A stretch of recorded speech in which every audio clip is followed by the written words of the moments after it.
everyone, welcome to my channel, or welcome back to my channel. I'm Amma Mama, and today I'm going to be doing my January wrap-up. I had a huge stack for January, and so I had these 7 physical books as well as one book on my Kindle, which was The Head That Wears the Crown, and I did read all of them. In all fairness, The Paleontologist was the last one that I read, and I did start it in January, but I had a couple of things going on, and so I actually finished it on February 1st, but I'm still including it in the wrap-up because I had only had like 30 pages left to read, but it got late and I just could not stay up to finish it. So I'm just happy to say that I was able to finish everything that I had put on my TBR. I'll talk about The Head That Wears the Crown first. I had given that book 4 stars. It was really cute. Just a very lighthearted book about a woman who finds out that she is the heiress to the throne, I guess you could say, of Saint Germain. And she is from New York, and anyway, she's divorced, she's got a couple of kids, and she goes to check the place out to see if she wants to be the Grand Duchess, and lots of stuff happened. There's some romance involved. I don't want to give away the parts of the book, but it was a very lighthearted, fun story. I went back and forth between the audio recording and physically reading it. That happened to be a book that I preferred reading it myself over the audio recording, just because the way that I heard them in my head wasn't the way that they were characterized in the audiobook. So it was a little bit distracting for me, but overall, like, the recording was fine too. But I really enjoyed that story. It was just a fun little read. It was a good, easy palate cleanser, because I had a lot of like horror as well on my list, and so it was a good one to read. I'm just going to kind of go in order that I have them stacked here. This is not necessarily the order that I read them in. I also read The Bourne Identity by Robert Ludlum, and it's kind of funny. This is actually a pretty thick little book, and the font's pretty small too, and so it's 535 pages, I think. I remembered watching the movie way back when, but I didn't really remember much about it. But it was basically about a man named Bourne, and he wakes up after having been shot. He doesn't remember anything about his life, who he is, anything. And then the story unfolds of him finding out who he is, what he's involved in, and all sorts of stuff. And again, on the off chance you're not familiar with it, I don't want to say too much because it definitely has a lot of twists and turns. The first day I went to pick this book up, I had been having a really bad day with anxiety that day. I had ended up having like a panic attack and all sorts of stuff. And so I had tried to pick the book up to read it. And I read the first like 5 or 6 pages and I was like, oh, I can't read this. I don't like the story. I couldn't get into it. So I put it down. And the next day I was, in a better frame of mind. And so I thought, let me give it another try. And so I started reading it again, and I found that I was really enjoying it. So I actually ended up, I think I gave this like a 4.5 stars. Not quite a 5-star for me, but it had enough like twists and turns and things that every time I thought I knew what was going on, or that I'd guessed who he was and all of that stuff, something else would happen, and you'd find out that you were still kind of wrong. And so I really liked that. And so it kind of kept it all going right up until the end. And the very last lines in this book I just really loved. And so there were a couple of things in it that still were, kind of far-fetched and all of that, but it wasn't enough that it ruined anything for me. It was just kind of a fun read. Definitely not the kind of book I normally read, but I really enjoyed it. So I'm glad that I read it.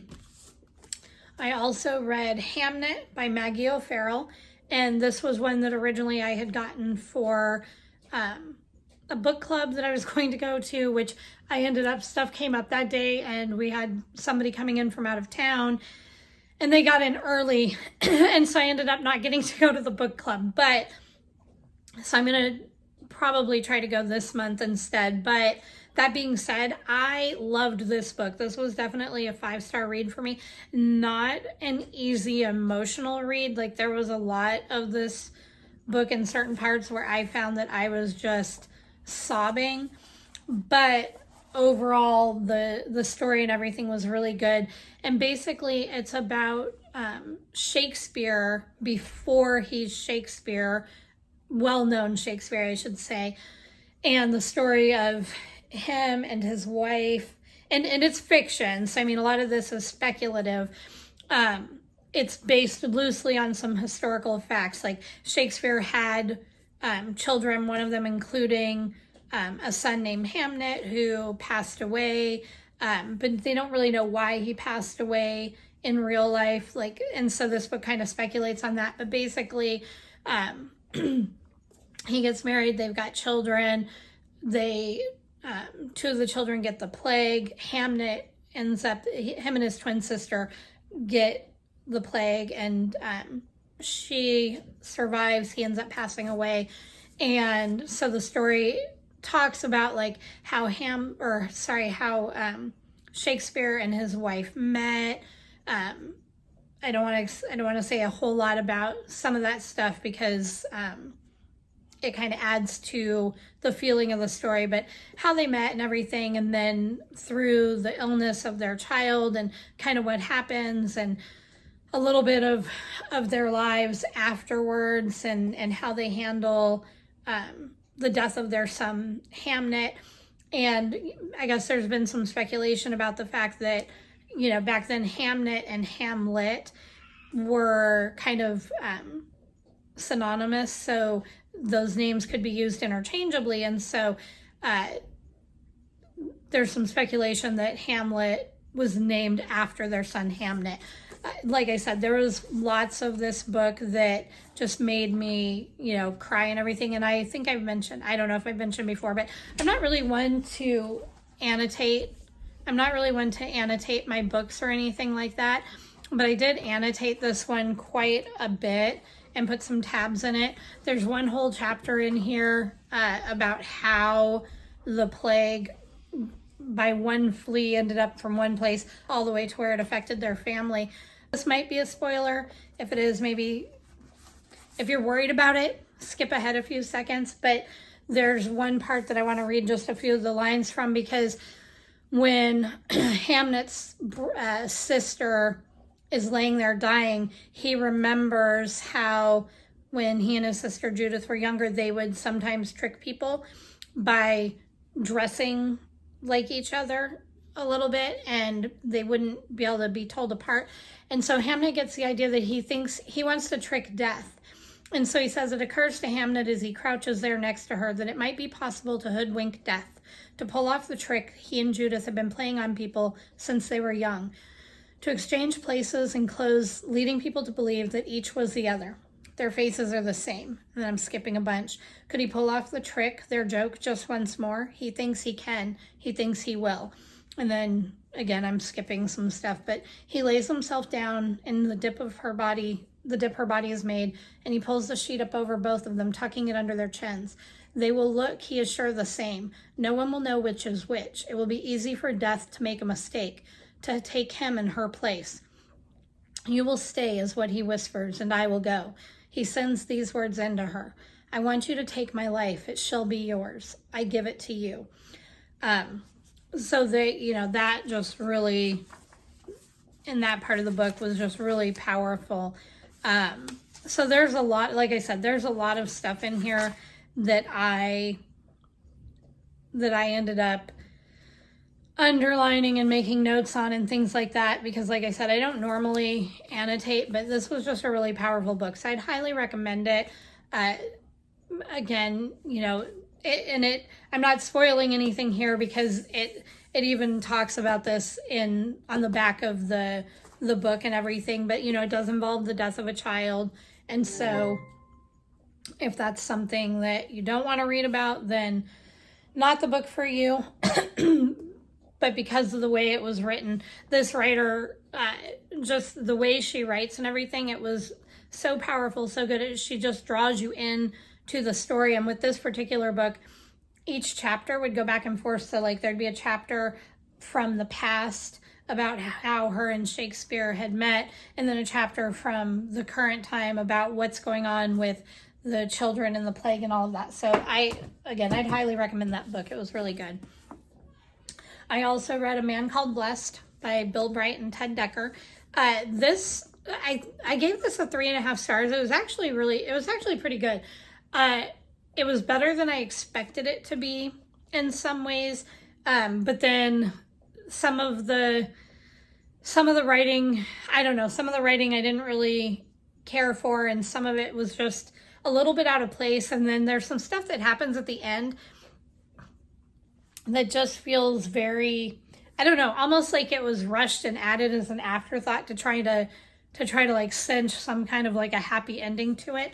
But basically there is a Jew and a Muslim, and there is a young Christian man who is living in a monastery in the desert, and he's someone who when he was young used to be able to perform miracles, and so he's kind of lost his way with God.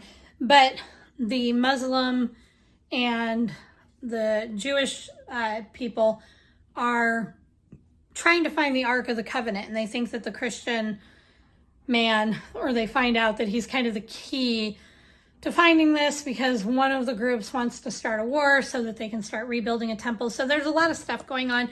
But overall, you know, it was fine. It was a pretty good story. I don't know how highly I would recommend it, but depending on, you know, what you like to read, you might really enjoy it. There definitely were some parts that were kind of powerful in the atmosphere when you read them. But like I said, there was enough things that I couldn't give it 4 stars, but definitely 3.5. So it was pretty good. Some of these I talked about in another video, so I won't say quite as much, but I finished reading True Ghost Stories of the Midwest, from the American Midwest, Haunted Heartland. This was by Beth Scott and Michael Norman. And this, at first I was trying to rate it, and then I realized it's not really one that I can give a rating to, because it's not like a fictional story where there was like a bunch of writing involved. It's like a recapping of different kind of folk ghost stories from around the American Midwest. For the most part, I was worried this was gonna like freak me out or something. For the most part, they were pretty benign. There was one story in here that I kind of skipped about an exorcism, because it was just kind of adding, I don't know, it was just making, I don't know, it was adding to my anxiety. It was making me a little bit anxious, and so I skipped over that one. But that's the only one I didn't read in this book, and it was, you know, just like a half a page. It wasn't very long. So overall, it was pretty good, though. Not the kind of thing I would normally read, but some of the stories were interesting. Some of them I didn't care about, and, you know, like I said, none of them were really super shocking, but there were some that were kind of interesting. So then I read The Skeleton Crew by Stephen King. I ended up listening to this one on audiobook, which was nice, because there was one story in here that Stephen King actually narrated himself, so that was kind of fun. This, you know, 4 stars. I really like Stephen King. I still prefer novels, I think, over short stories, but I'm still glad that I read this. There were a couple stories in here that I really liked, a couple that were kind of like, you know, I can take them or leave them, but in here, and I might have mentioned this in my other video too, but when I was getting ready to start reading it, because I am not the biggest fan of short stories, I thought it was kind of funny, because he writes at the beginning about short stories and how people don't really read them as much, and he says in here, a short story is a different thing altogether. A short story is like a quick kiss in the dark from a stranger. That is not, of course, the same thing as an affair or a marriage, but kisses can be sweet, and their brevity forms their own attraction. So I just liked that quote because it kind of helped me to be like, look at this from a different perspective, and, you know, don't put so much pressure on the short stories to do what all a novel can do. And so it helped make it a little more enjoyable for me to read and listen to the stories. Some of them I was familiar with, some of them were new to me. And so, but overall, I really enjoyed it. And then I also read Iron Flame by Rebecca Yarros. And I had heard kind of mixed reviews from people on this, but a lot of people saying like they didn't like it that much. And from what I gather, or what I've kind of heard, a lot of people were talking about it had to do with like some of the world building and some of the stuff, but I really enjoyed this a lot. I gave this a 5 stars. I loved the detail. I still loved the storyline. You know, I still loved dragons and the relationship between Violet and Xaden, and there's a lot of stuff in here. And so like there was one with Andarna, who's like the young dragon, and she says, "Good idea, I could use a snack." Andarna's tone is indecently excited. "We do not eat our allies," Taryn lectures. "You never let me have any fun." That just made me laugh. Like at that point, she's kind of like a teenage dragon, and I was like, yep, that's about right. Like you don't let them have any fun. So I'm looking forward to the way it leaves off. Like I feel like unless I'm reading it wrong, there's going to be more in this series, which I hope don't take too long to come out, because I'm definitely looking forward to see what happens next in this with the way this ended. And maybe that also has something to do with why some people didn't like it, was because of the way it ended. But I reserve judgment until I wait and see what hopefully comes out after this, to see how they resolve the cliffhanger that they left at the end. Editing to add, I completely forgot to talk about The Paleontologist because I set it aside. I gave this book a 4.5 stars. It was really good. It was basically about a man who is a paleontologist, and he ends up working at the museum where his sister disappeared when they were children. She was 6. He was, I think, 10 at the time. And he's trying to figure out what happened to her. And so I don't want to say anything else, because this book, a lot of what happens is revolving around that, and some stuff with the dinosaur exhibits. There are ghosts and lots of twists and turns. I really enjoyed it.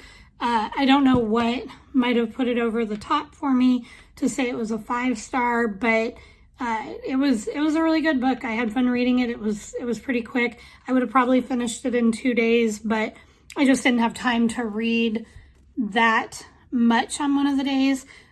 So I read it, 2 days and an hour, because it's not that long of a book, and it was well written. Chapters are short, and